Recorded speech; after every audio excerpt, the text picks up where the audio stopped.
Good day! Are we digitally ready? This is a question that teachers and learners are probably asking right now. With the advent of DepEd's Digital Rights program, the Open Educational Resources, or OER, was woven together and finally realized. This project prioritizes the necessity to enhance the digital literacy skills of every teacher and learner in the country. Our OER mission is to connect the disconnected.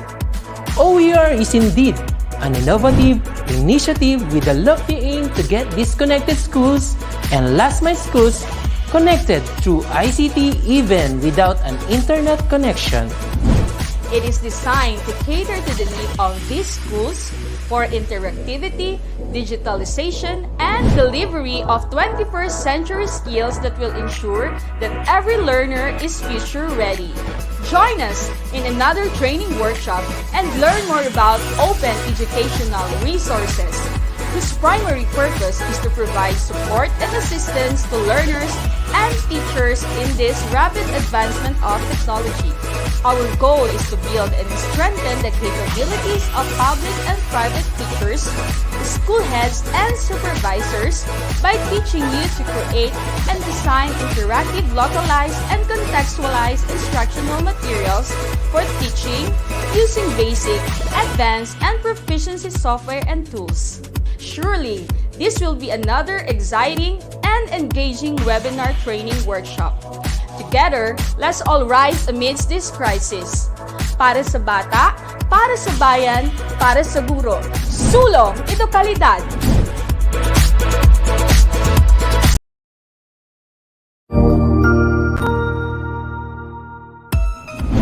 Mabuhay! Good day to all! I am your tutor Madge. Welcome to ETUlay, a free online tutorial, an initiative of the Department of Education, Information and Communications Technology Service, Educational Technology Unit, ICTS EdTech. This program is aimed at helping and assisting learners from kindergarten, senior high school, ALS, Alive, and SPED learners. Aside from answering the modules, the ETUlay is offering programs which you will surely look forward to. Together with our parents and teachers, the ETUlay will bridge the gaps where difficulty and ease meet in learning new knowledge and skills. So, let us prepare our modules, pen and paper. Ready your mind to see and hear worthwhile and interesting lessons. Let us now study and learn, together with our volunteer online tutors. Tara na!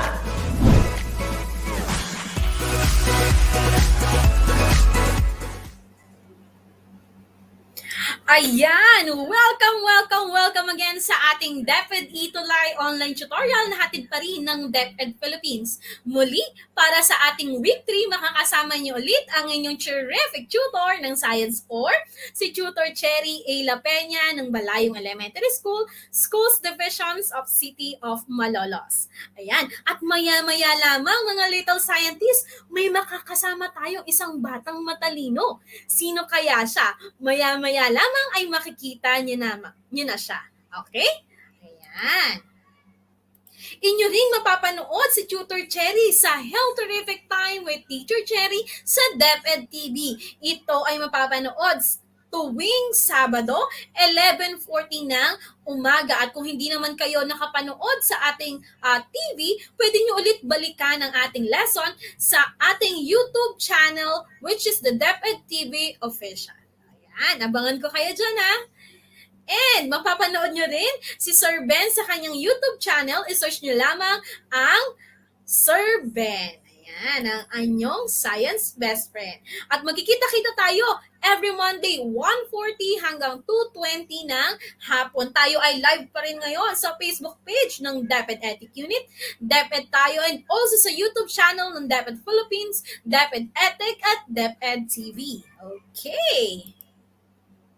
Ayan, for our lesson for today, bakit kaya nakaganitong supil si Tutor Cherry? For quarter 2, week 3, we will be talking about the specialized structure of terrestrial and aquatic plants. But before that, ayan, tignan nga natin kung sino ang ating guest for today. Ayan, Direk. Ayan, hello Heavenly! Hello! Good Hello, afternoon, Tutor Heavenly! Cherry! Ayan, Heavenly, sige nga, batiin mo ang ating mga nanonood ngayong araw as well as your classmates and teachers. Batiin mo sila, Heavenly. Good afternoon po sa lahat. Binabati ko po ang aming paaralan, ang San Roque Central Elementary School headed by our very supportive principal, Ma'am Marco Mateo Alpas, ang aking advisor, Mrs. Febe Adria Padillo, Ma'am Nidinya Tan, Ma'am Maricel Malinit, Ma'am Joan Sufentes, Ma'am Estrella Ponce, Ma'am Julie Panglangka, Ma'am Ivan Buslanganon, Ma'am Elin Istakaan, Ma'am Rita Malirong, Ma'am Giseline Revelieza, at sa lahat po ng live viewers and all little scientists. Happy birthday po kay Tutor Cherry at Tutor Eric. Giyawhag na ko ang mga ginikanan, magtutudlo og mga estudyante nga mutanaw sa science ug uban pang mga programa sa ETUlay. Kay dako kini og tabang sa pagtuon. Maraming salamat po. Ayan, salamat sa ating little scientist na si Heavenly. Kahit hindi ko masyadong naintindihan yung last part, siguro masaya tayo nakasama natin ang ating little scientist at very active itong si Heavenly sa ating ETUlay online tutorial. Kaya akin siyang napili para maging ating special guest ngayong araw. Ayan, salamat Heavenly. At ngayon Heavenly, pwede mo bang i-share sa amin ang iyong mga natutunan sa ating last week na session?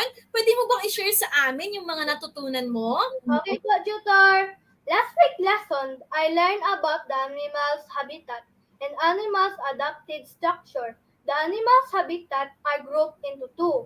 The terrestrial animals, the animals that live on land, and the aquatic animals, the animals that live on water. And the adaptation is the structure or behavior that helps an organism to survive in its environment. Ayan, that's terrific. Alam mo, deserve mo makuha ang ating mahusay badge maya-maya lamang.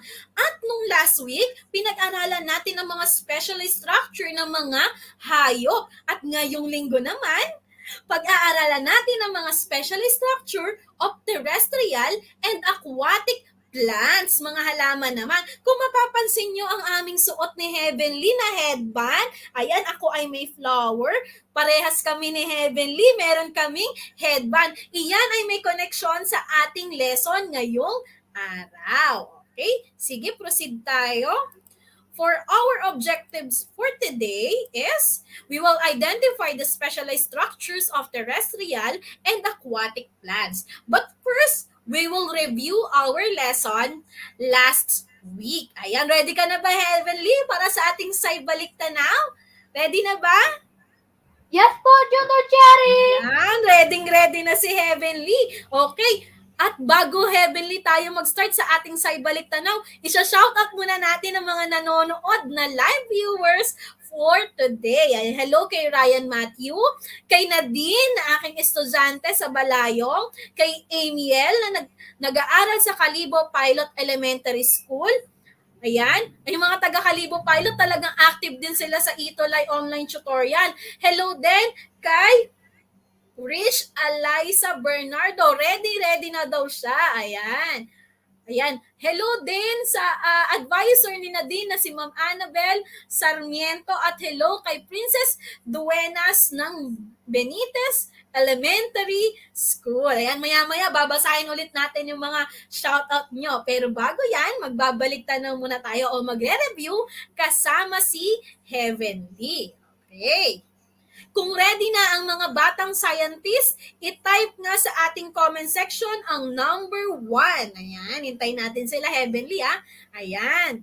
Okay, for our saybalik tanaw o ang ating review session, you will identify what is stated in the following. Okay, Heavenly, tutulungan natin silang mag-review, At sasagot ka rin kung alam mo ang kasagutan sa aking mga tanong. Okay ba yan? Opo, Tutor Cherry! Ayan, salamat. Alright, for number 1, it is the process of developing structures or organs for animal to survive. O, bibigyan ko kayo ng clue. It starts with letter A. Ayan it starts with letter A. Tignan ko nga sa comment section kung may makakasagot. Tapos, tatanungin natin si Heavenly mamaya kung ano ang sagot niya. Ayan, marami ng ready si Rich, si Yul, si Ayan, ayan, okay. Heavenly, ano kaya ang sagot dyan? Alam mo ba ang sagot dyan?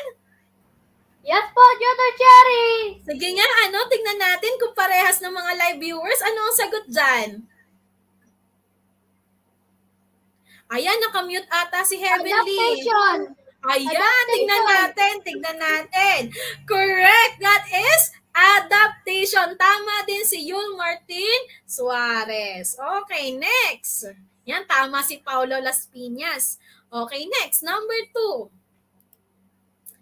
It is the ability of an animal to change its color or markings in order to blend to its surroundings. It starts with letter C. Alam nyo kaya yan? It's letter C. Nag-start siya sa letter C. Tignan ko sa ating comment section. Ayan, tama ang mga sagot nila sa number 1. Okay, Heavenly, anong sagot mo dito sa number 2? Camouflage! Tignan nga natin. Alright, the correct answer is camouflage. One example of animal that exhibits this ability is chameleon, right, Heavenly? Diba? Ginagaya nila yung kulay at yung kulay ng puno kung nasan sila para hindi sila makikita ng kanilang mga predator. Tama rin si Athena at si Zach Lian David for our last question, for our review. Ayan. It is an adaptation in which one animal copies another animal in appearance or behavior. Example nito ay Viceroy butterfly. And starts with letter M. Mukhang alam ni Heavenly, nagpipigil lang siya eh. Ayan. Yes, active na active talaga siya, Ma'am Ledenia. Ayan, si Ma'am Ledenia tumakatanong. Very active and smart kid, yes. I will definitely agree to that, Ma'am Ledenia. Ayan. Ano kaya ang sagot dyan, Heavenly? Terrestrial animals. O, sige. Mimic? Mimicry. Mimicry! Tama! Yes! Congratulations! Ayan. Kung kayo ay naka 3/3, kayo ay terrific. That is very good. At maraming salamat dahil naka 3/3 din si Heavenly. Medyo nalito lang ng konti sa number 3. Pero nabawi niya kasi naalala niya agad na mimicry pala ang tamang sagot. Ayan, salamat Heavenly. Batiin mo nga ang ating mga nanonood ngayon para naman makapagpaalam tayo ng maayos sa kanila, Heavenly.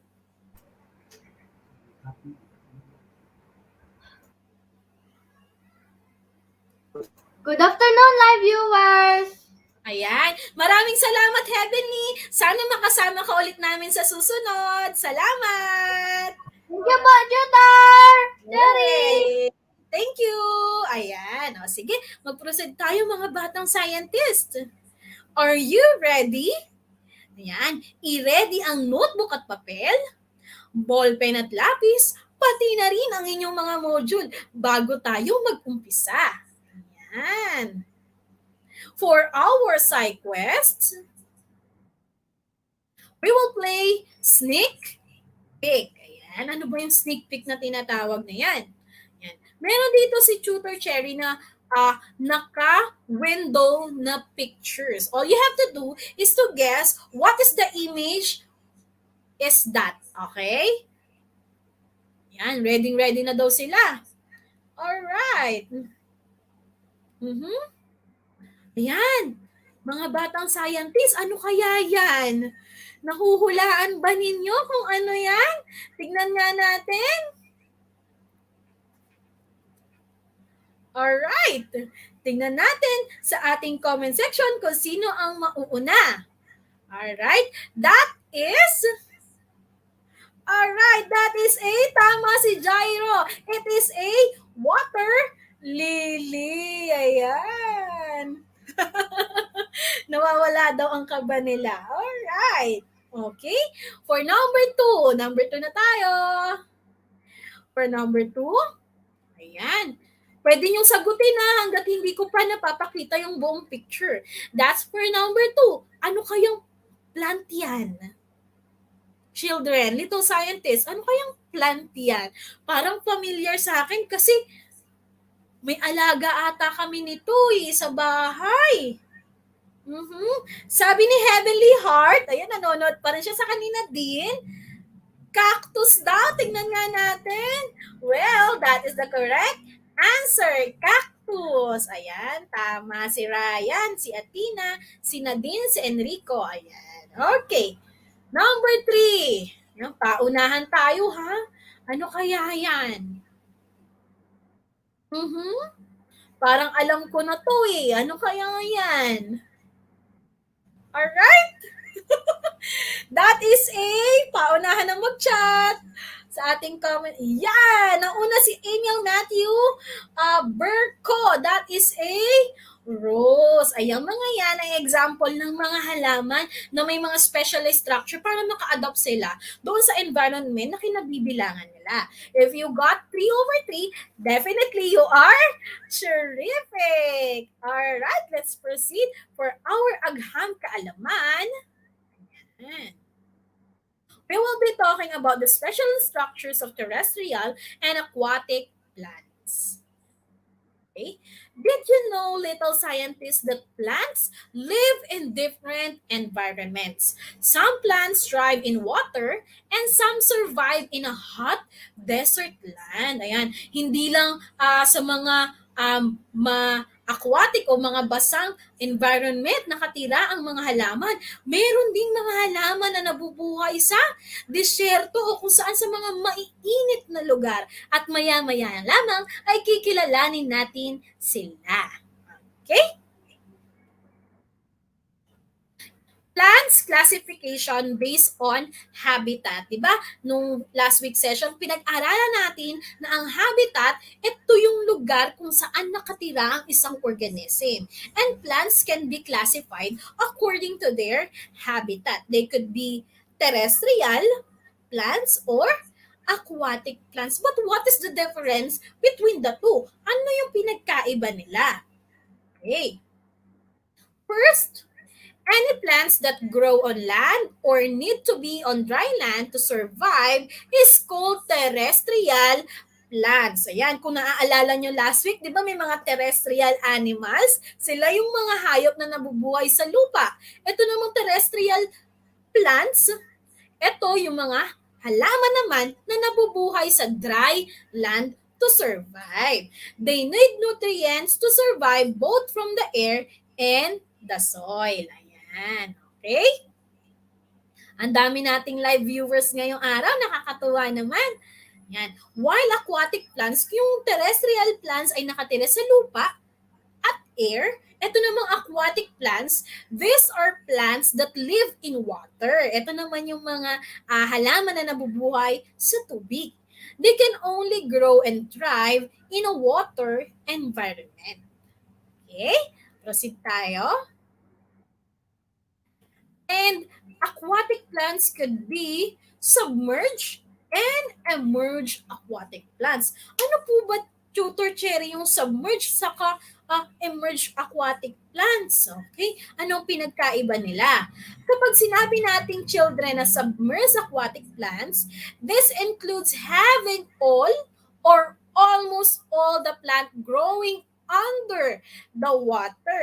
Ito yung mga halaman na yung buong plant part ay nasa tubig or yung almost all the plant part ay matatagpuan natin sa tubig. Yung nakababad na siya sa tubig, yung buong plant part niya or almost all. Iyon yung submerged aquatic plant. Example of that is eelgrass, sago pondweed, and water milfoils. Okay? While yung emerged immersed aquatic plants, kung yung submerged aquatic plants, yung buong plant part or almost all the plant part ay nakababad sa tubig, itong immersed aquatic plants like lucky bamboo, golden photos, and calla lily, they have stems, leaves, or flowers that grow out of the water. Ito naman yung mga aquatic plants, hindi nakababad ang buong plant part, pwedeng nakalaylay yung kanilang stems, yung leaves, and kanilang flowers doon outside the water. Ayan, alam na ba ang difference between submerged and immersed aquatic plants? Ayan, ang dami pa rin nagko-comment. Alright, let's proceed. And let's talk about the specialized characteristics and structures of plants. Ayan. 1.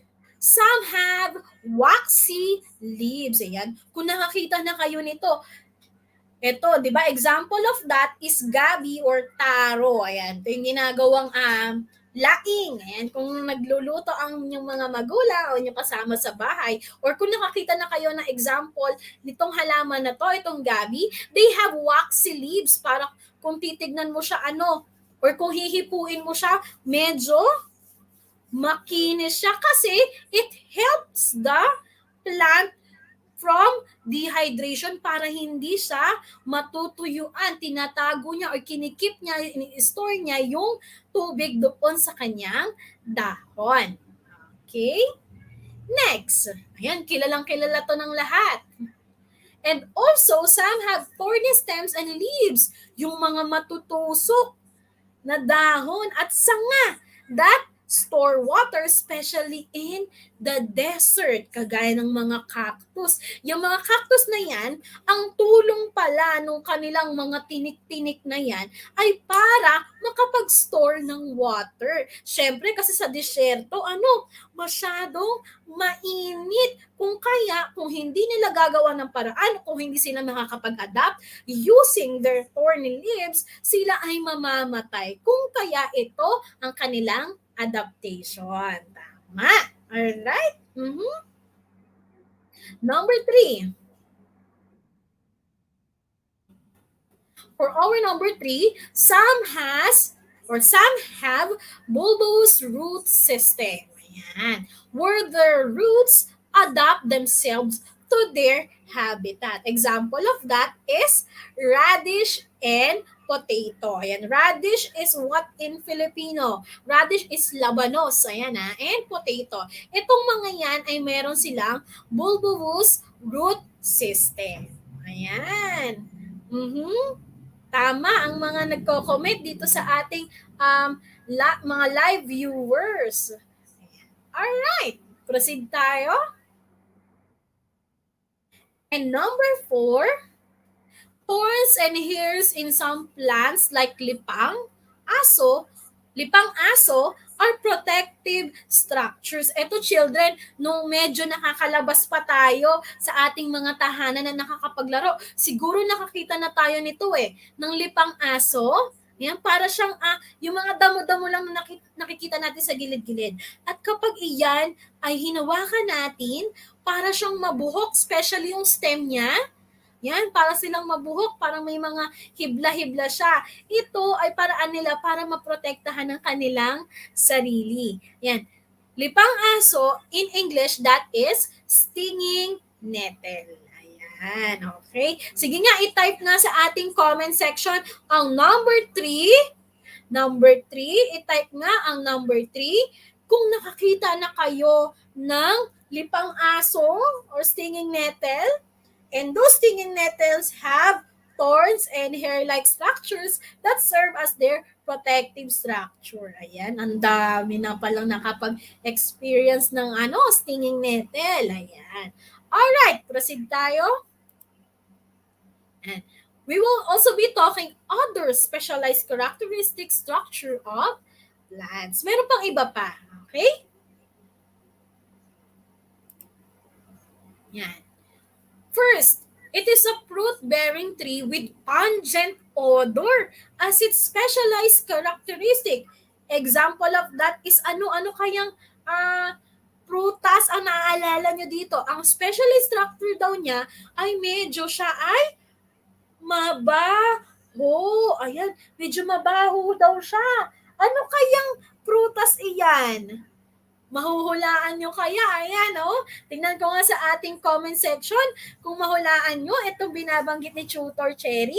This is a fruit-bearing tree with pungent odor. Mabaho daw. Ito ay matatagpuan or marami sa Davao.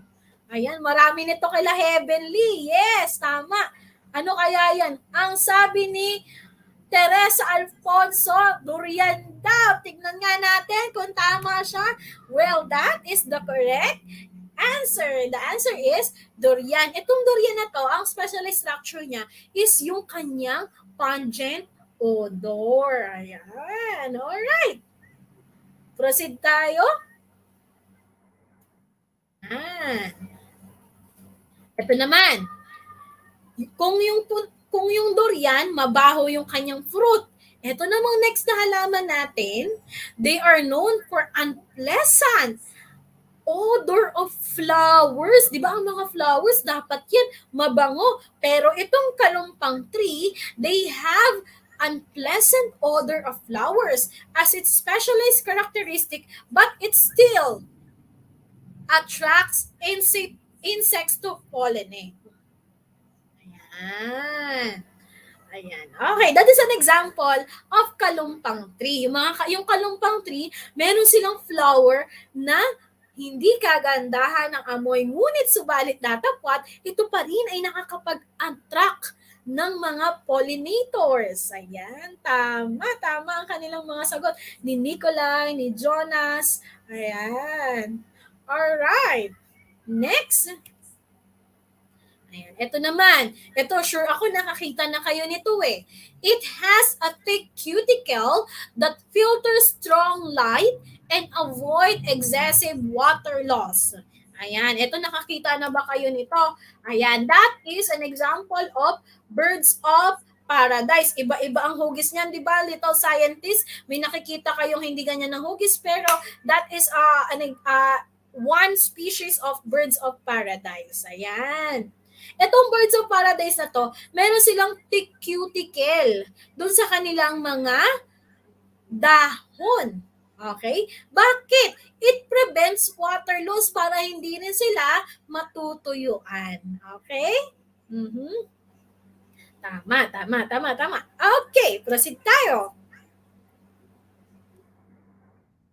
Ito naman, susunod nating halaman, it has a sharp leaf that may cause you harm. Ayan, children, di ba nung tayo ay nakakalabas pa, nung wala pang pandemic, naghahabulan tayo sa damuhan at marami ditong mga talahib. At yung talahib na yan, medyo matalim kapag tayo ay tinamaan sa balat, matalim na, medyo makatipa, di ba? That is their plant structure that serve as their adaptation. Ayan. Siguro lahat tayo dito or karamihan sa atin na experience na yung paglaro sa talahiban, di ba? Okay. Ayan, ang dami pa rin ating live viewers. Sige, shoutout ko muna sila bago tayo mag-proceed. Yes, Rich Aliza Bernardo, nakikita ka. Nandyan din si Jasmine De Pedro, Yana Rain Leonardo, Nicolay Senilio Mabitad, Jenilet Juliano, and Mac Prince Calibho Niepes. Marami daw sa kanilang mga talahib. Ayan, nandyan din si Zach Lian, David, and Erica Denise Zacarias. Ayan. Yan, may sinashare si Eileen Okut. Ang sabi niya, pwede pong gawing roof sa bahay kubo yung kogon. Ayan, natututo din tayo sa ating mga little scientists. Alright. Pa-shoutout po sa school ko sa Kaipombo Elementary School. I believe that Kaipombo is sa Bukawi. Tama ba? Kung di ako nagkakamali. Ayan. Pa-shoutout din daw si Joyce Ann Manuel. Hello, and kay Emerald Montañez. Okay, proceed na tayo. Alright, next is we have here pineapple. Ayan, yung pineapple na yan, it has spines on their leaves. Kung makakakita kayo o makakahawak ng dahon ng pinya, yung dahon niya doon sa sides, pag hinawakan nyo ay medyo matalim. That is their specialized structures. And again, it's for their protection. Siyempre, para hindi pipitasin ng pipitasin. Siyempre, pag pinitasin mo, masasaktan ka. Well, that is their specialized adaptation. Ayan. May mga tinik, tama. May mga tusok-tusok. Sabi ni Jaira. Ayan. And, favorite naman nating lahat, ang pineapple. Alright. Proceed tayo. So, next natin, ayan, ito yung binabanggit ng karamihan. Cactus, it has fleshy and thorny stems and leaves to conserve water for a long time. It can grow in dry soil with small amount of water. Siyempre, alam naman nating lahat na sa disyerto ay sobrang init. Kaya ang katawan ng mga cactus ay nakapag-adapt sa init na ito kung saan ang kanilang dahon at stems ay may mga thorns kung saan doon nila ini-store ang tubig na yon to avoid dehydration. Syempre para hindi din sila matuyuan. Because the water is, they need water for them to make their own food through the process of photosynthesis. Ayan, nakakarami na tayo ha. Okay? Tignan natin. Yes, next. We also have here citrus plants. Ito namang mga citrus plants na to, it has a thorny stem and branches. Its leaves and fruits have strong smelling oils that have unpleasant taste. Example of that is citrus plant. Okay. Tama. That is a citrus plant. Tama yung observation ni Alex and Jenilet. Hello kay Shana. Okay. Next. Ayan. Ito namang mga susunod na example is mga aquatic plants naman. Yung kanina, mga terrestrial plants. Ito naman, mga aquatic plants. One example is the water lily and lotus. Ano ba yung specialized structure ng mga water lily and lotus? They have flat leaves. Yan, kung nakikita nyo, may flat leaves sila, di ba? And air sacs for flotation, para sila ay nakaangat sa tubig. Flat and buoyant leaves of plants help the plant float in water. Once again, this kind of leaf or its shape help them to float in the water. Ayan, tinutulungan pala yung shape na yan o yung pagiging flat niya sa pag-angat o sa paglutang niya sa tubig. Yan ang kanyang adaptation. Tama. Lotus and water lily. Okay.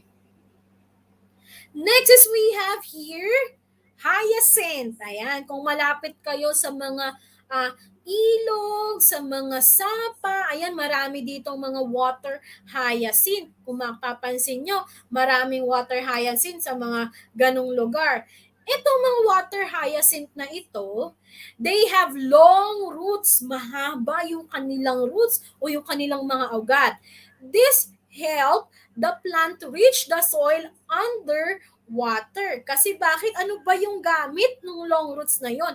Itong long roots na to ay para maabot nila yung soil underneath the water. Ayun yung kaniyang adaptation. Alright, proceed tayo. Ayan. Specialized characteristics and structures of plants. These specialized structures are important. Bakit ba important itong mga specialized structures na to? It helps plants in order to adapt to their environment. Siyempre, para sila ay makasurvive din. We are able to choose and identify plants to grow in a particular habitat because of their characteristic. Okay. For our site tandaan. Okay? Plants can be classified according to their habitat. It could be terrestrial plants or the plants that can grow in dry soil or air, or plants can be aquatic plants. We have two types of aquatic plants that live in water. It could be submerged and immersed aquatic plants. And both of these plants have special structures like bulbous root system, waxy leaves, thorns, foul odors, and many more that help them survive in a particular habitat. Okay. Ready na ba kayo para sa ating aghamon? Ayan. I will test your understanding about our topic for today. Sige nga, i-type sa ating comment section ang heart emoji. I-type nga sa ating comment section ang heart emoji para tingnan ko kung ready na kayo. I-type ang heart kung ready na sa ating aghamon. Ayan, heart emoji. Tignan ko yung first 10 na magta-type ng heart emoji. Ayan, si Emerald, ang ating first one na nag-comment, na sinundan ni Jairo, Jenilet, Christopher, and Shana. Sila ang 5 nakaunang mag-comment ng heart emoji. Ayan, since marami na talagang nagko-comment ng kanilang heart, mag-start na tayo. Alright? Simpleng-simple lang to, children. You'll just choose the answer from the choices. And don't forget the number of the item. For example, number 1, then your answer. Okay? Pag walang number, hindi babasahin ni tutor ang inyong sagot. Okay, for number 1. What plant grows in water? You only have 5 seconds. That's for number 1. Don't forget to include the item number. Okay? Don't forget to include. Alright, for number 1, the correct answer is, sabi nila, letter C, C, C, C, C. Okay, tingnan natin. The correct answer is letter C. Alright, tama. Ayan, si Clyde, si Jonas, si Jacob, si Rich. Alright. Number 2 na tayo. What plant grows on land? Okay, 5 seconds. That's for number 2. Okay, ayan, number 2. What is your answer? Number 2 na tayo. Ayan, ang sagot ni Jairo ay letter D. Let's check. Ayun, tama ang sagot nila. Okay, for number 3. What kind of plants grow on land in different places? Your 5 seconds starts now. That's for number 3. That's for number 3. Alright, tignan ko nga sa ating mga little scientists kung sino ang unang makasagot ng tama. Sabi ni Enrico, D. Tignan natin. Alright, the correct answer is letter D. Ayan, tama sila. Mukhang mukhang talagang nag-aral sila sa ating lesson ngayong session. Number 4. Which of the following plants has fleshy stems as their specialized structure to conserve water for a long time? Sino kaya dyan? Alright, your 5 seconds starts now. 3, 2, 1. Alright, that's for number 4. Anong sagot nyo? Number 4. Yan, ang sagot nila A. Yan, karamihan ng sagot ay A. Tignan natin. The correct answer is A. Ayan. Alright, number 5 na tayo. What specialist structure is common to potato and radish? O kanina, yan Naipakita ko yan sa inyo kanina. Ayan. Your 5 seconds starts now. 1. Alright. Tingnan ko, that's for number 5. Number 5 na tayo. Okay? Ang sagot ni Jairo, ang bilis talaga niyang mag-type. Sabi niya, tsaka ni Heavenly, letter D. Ayan, sumusunod na ang kanilang mga sagot. Pare-pare silang letter D, pero may sumagot ng letter A. Tingnan natin. The correct answer is letter D. Alright, number 6.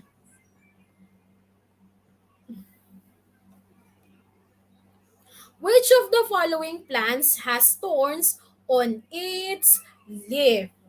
Your 5 seconds starts now.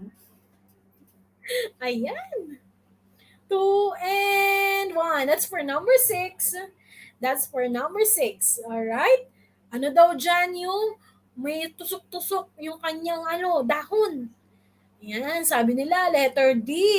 Tignan ko nga. Yes, that is the correct answer. Okay, number 7. What special structure helps succulent plants to respond and survive in a dry soil for a long period of time? Yan, ano kaya? 5 seconds starts now. That's for number 7. Well, the correct answer is letter D. Alright. It's okay, Phoebe. Tama si Chochot, letter D. Okay, number 8. Mang Mario owns a huge land area. He planted it with the different agricultural products such as palay, corn, and sugarcane. Every time he visits the field, he never failed to wear long sleeve. Naka-long sleeve daw si Mang Mario. Pants and boots. Why is it important to wear long sleeve when visiting the field? Bakit ba importante na magpapantalon at saka mahabang damit kapag ikaw ay naghahalaman? Your 5 seconds starts now. Ayan, 5 seconds. Number 8, ang sagot ni Daniel ay A. Sagot, ayun, D daw, pinalitan. Okay? The correct answer is letter D, to avoid him from getting hurt from the hairy stem of the corn plants. Okay, number 9. What specialized structure is present to succulents and cacti or cactus? Ayan. 5 seconds. 3, 2, and 1. The correct answer will definitely, anong sagot ng ating mga little scientists for number 9? The correct answer is letter D. Alright, tama si Christopher James Morles. Okay, number 10. Which of the following plant is characterized by a sharp leaf that might cause you harm once you touch it? 5 seconds. 1. Alright, the correct answer will definitely letter D. Alright, do you got 10 over 10?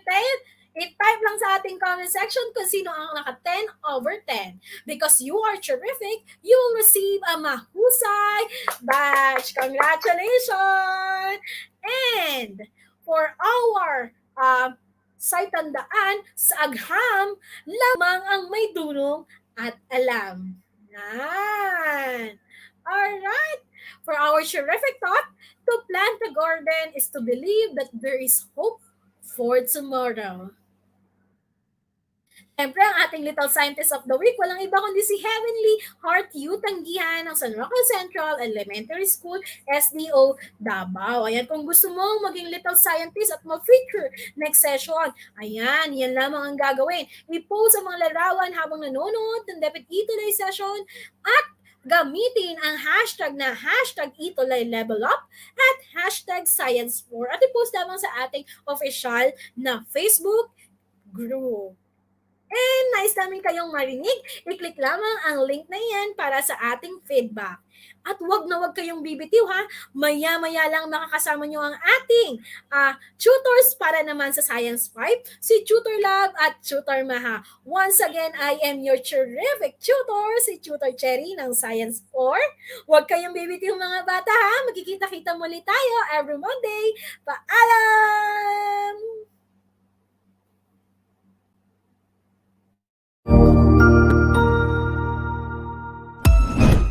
Ang husay naman! Natapos mo ang iyong tutorial session kasama ang iyong mahusay na ETUlay tutor. May bago ka bang natutuhan? I-share na yan gamit ang hashtag #ETUlayLevelUp. Huwag aalis ha dahil may susunod pang programa na pwede mo ring panoorin at salihan dahil naghihintay na ang iyong mga tutors. Happy learning dito sa ETUlay!